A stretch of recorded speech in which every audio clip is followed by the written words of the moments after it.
All right, everybody, welcome back to a brand new video. Today, I wanted to talk about a video from Skrump, where he talks about the Walking Dead chapter, the updates, and things like that. And I wanted to talk about why I sort of disagreed with the points that he was making in the video.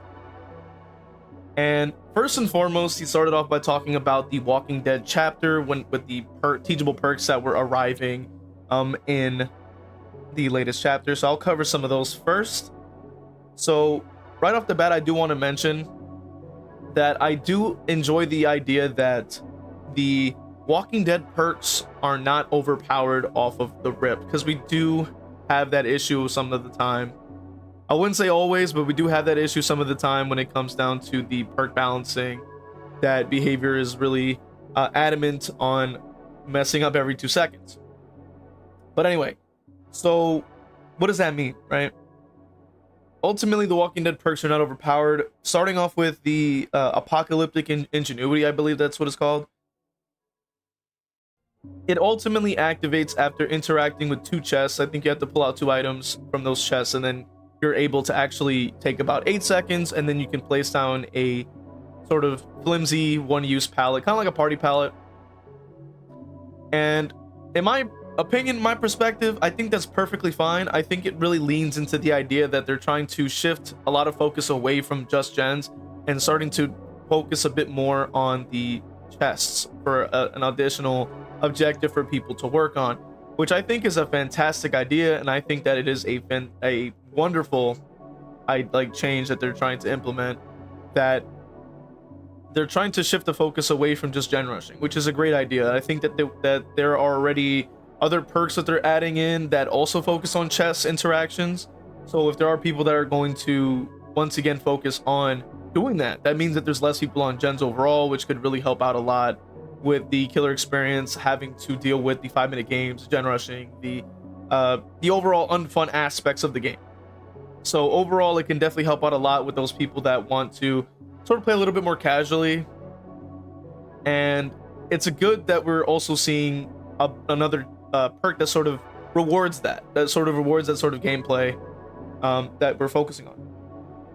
The next perk was Come and Get Me, which Skrump had mentioned it wasn't really that great, but I wanted to, sort of kind of shift over the focus a little bit here, because, it is sort of leaning into more of the anti-tunnel sort of idea that behavior wants to do, right? And we're seeing that with each update and with each thing that they're trying to do. They're trying to have more ways to incentivize people not to engage in more strategic play. So having a perk like Come and Get Me does mean that you can then shift the focus away from the person that is off hook to then focus on the person who's using it. And that in itself makes sense. They already have a perk like Sort of the Burden. They already have a perk like other perks like that are also focused on trying to have teamwork, trying to shift focus away from going after the same people off of the hooks, which is ultimately what behavior has been doing for a while. So this doesn't come as a surprise to me personally, but I do think that it can be a bit of an issue depending on its strength. Now, we know Sort of the Burden is one of the strongest perks that focus on that, and that ultimately is not great. But I will say that with the addition of this perk not being as strong, we can at least say, hey, at least it's not as bad as Sort of the Burden, and it at least still focuses on that sort of narrative to shift focus away from the sort of strategic play. So Skrump then mentions the Toughen Up perk, saying that it only will help Swifts, which is understandable, completely understandable to sort of state that. Now, when I do hear like a sort of narrative like this, that it only affects Swifts, it's like, and it's like the activation's out of your hands kind of thing. Like I do hear that a lot, and I think that's sort of like a focus, something I want to focus on with the narrative, because I know that there's a lot of this anti-teamwork sort of play, especially when it comes to solo queue and things like that. And I think people forget that despite the fact that you can't communicate with people on your team, they still are ultimately your teammates, and they still ultimately can help you, regardless of their skill level or regardless of what they're doing or who they are. They still ultimately can help you. The potential there to help you is still there.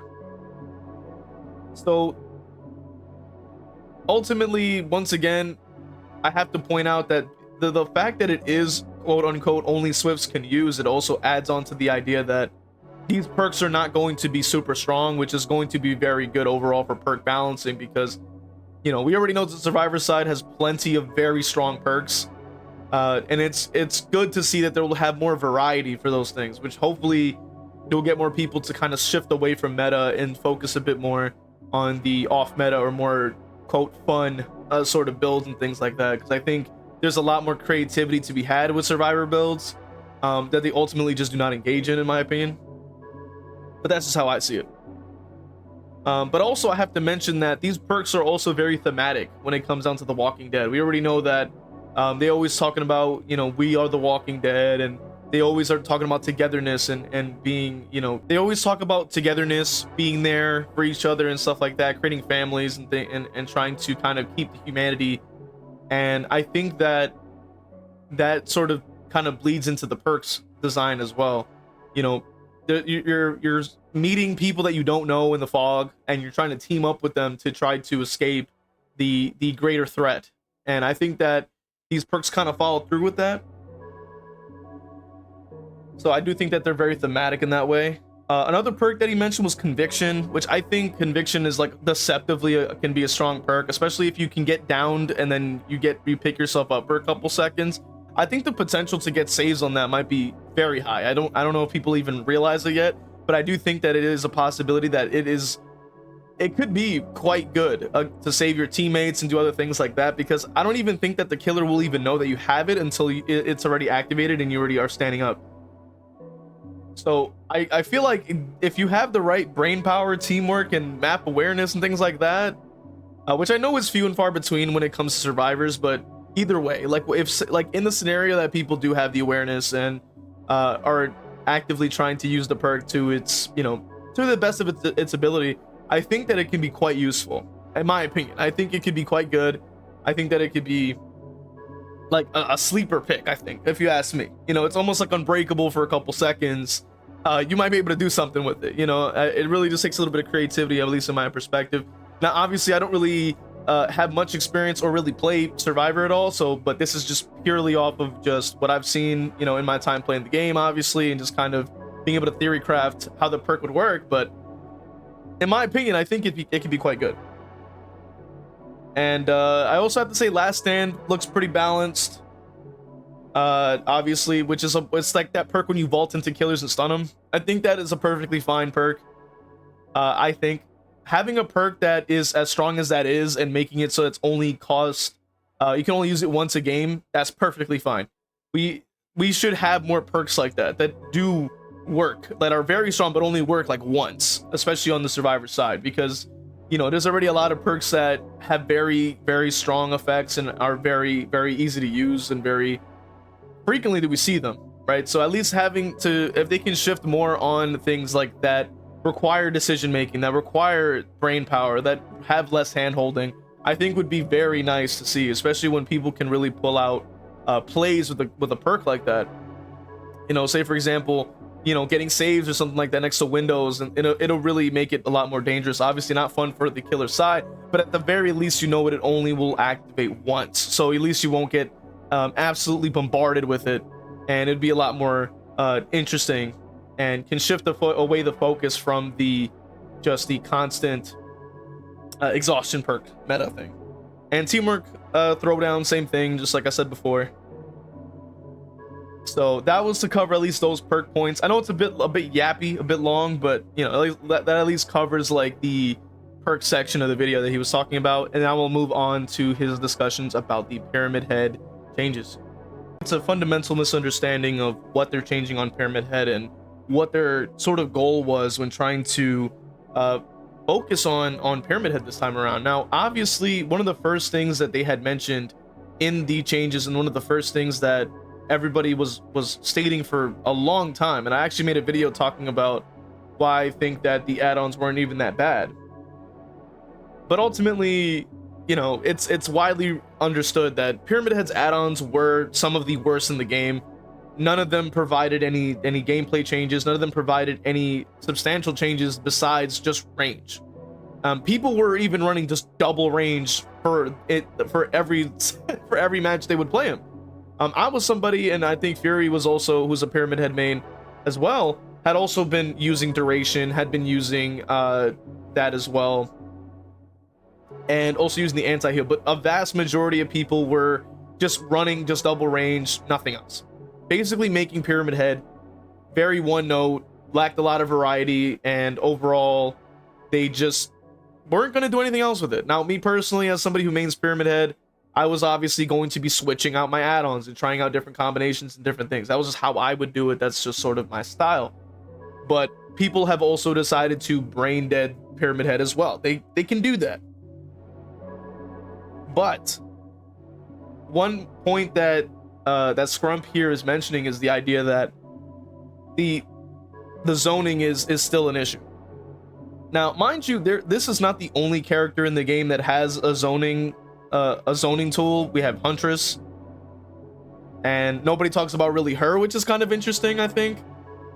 But she has a zoning thing. I mean, we can even talk about like characters that can rev, like Bubba. People love going against Bubba for some reason, and he has the same thing. He can zone out too. You know, you can talk about Hillbilly as well. He has another zoning feature. You know, the Springtrap as well. Like, a lot of these characters have zoning tools, and even Dracula, you know, believe it or not, right?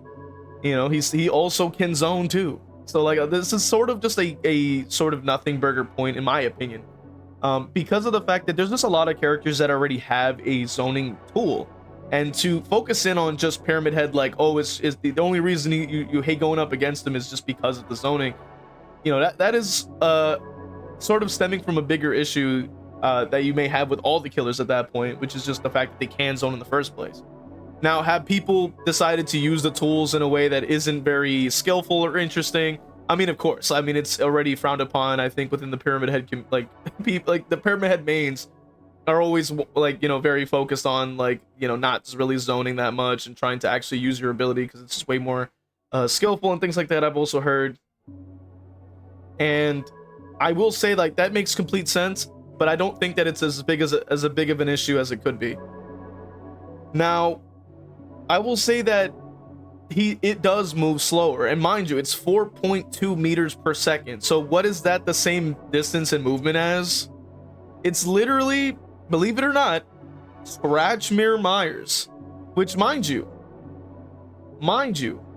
the fact of the matter is that Myers at 4.2% with Scratch Mirror active cannot make loops, cannot make rotations. He's unable to lunge or do anything within that movement speed. It completely negates any sort of danger that you're really up against him, and that's why he has to move in a stealthy way. So the fact that he is moving at a 4.2, which, mind you, he moved even slower. I think he was at 110% or slower. I think on believe 110% or slower while dragging his knife through the ground. So honestly, they made it even slower. So zoned, a lot of the time it's either you're in the middle of nowhere, not next to any resources, which you're already just not going to get hit regardless. It doesn't matter if it was Pyramid Head or any M1 in the first place. Now, if we're talking about going around loops, it's already going to be way slower. He's pretty much not going to be able to walk up to you in his power as quickly, especially because on basekit you're going to just run right past him. And a lot of the time, and one of the biggest counters to going against Pyramid Head is the hold forward. People just shift W away constantly. So, and that is already one of his biggest you know, counters as it is. So that doesn't really change. I would have to disagree that the zoning will still be a problem. I think that holding W is still the biggest thing that you could do against him. And if you're smart enough, which everybody's like running the windows of opportunities and stuff like that, so I'm pretty sure anybody would be, I'm pretty sure it's not going to be that as big of an issue, unless you get used to it, obviously, because I've gone against plenty of people that are able to counter Pyramid Head like very easily, and of course, like, with my knowledge and experience playing him, obviously I'm still able to compete. But you know, I would say that it's it won't, I don't think it'll be that big of a problem. Now, he also had mentioned, like, why did Pyramid Head get his duration add-ons basekit? Now, if we are aware, obviously, like the add-ons that we were getting, all the add-ons I think had gotten a pass. Like they made the range add-ons base kit, they made the durations add-ons base kit so that they can just basically shift like they can basically shift the focus away from using those add-ons. And we've seen this before with Ghostface, we've seen this before with other characters. They want people to not use the same add-ons, and they want people to use different add-ons for variety's sake. As you've seen with Ghostface especially, like they had made it so that they made Philly partially base kit. They also had made the matchbook partially base kit as well to try to shift that away. Now, obviously, it really depends on how successful you would say that behavior has done that. But ultimately, to answer the question, the add-ons are being added to the base kit to try to shift the focus onto using varieties. And if you notice the add-on changes, they all are very different. They all provide a new gameplay experience for the character, which is pretty much the golden standard, I would say, when it comes down to the add-on balancing for these killers, because ultimately people want add-ons that can do unique things. Like Springtrap especially is a character that I would say has done a fantastic job at trying to make it so there is gameplay differences. But yeah, that was sort of my thoughts on Skrump's video. You can check out the original video linked in the description if you want to watch his content and watch the full video. You can also support me by hitting the subscribe button, hit the like button, and leaving a comment on what you thought about the video. What are your thoughts? Do you agree or disagree with the points being made in the video? And yeah, consider supporting the channel. You know, we have Patreon.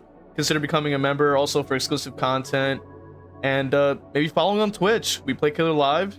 And we'll see you guys in the next video.